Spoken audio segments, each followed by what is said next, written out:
భారతదేశ మొదటి ప్రధాని నెహ్రూకి పిల్లలంటే ఎంతో ఇష్టమని, దేశ భవిష్యత్తు తరగతుల గదుల్లో చిన్నారుల చేతుల్లో ఉందని మాజీ చీఫ్ విప్ దాస్యం వినయ్ భాస్కర్ అన్నారు.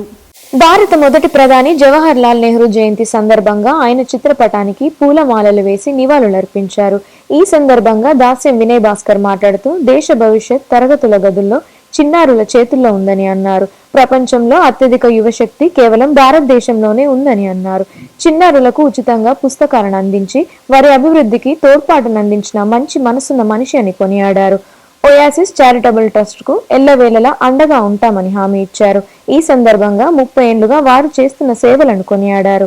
ఈ కార్యక్రమంలో స్థానిక కార్పొరేటర్ ఇమ్మడి రాజు, బీఆర్ఎస్ పార్టీ డివిజన్ అధ్యక్షుడు నరసింహారావు, విద్యార్థి నాయకులు గండ్రకోట రాకేష్ యాదవ్, స్నేహిత్ నాయకులు ఆకుల మధు తదితరులు పాల్గొన్నారు.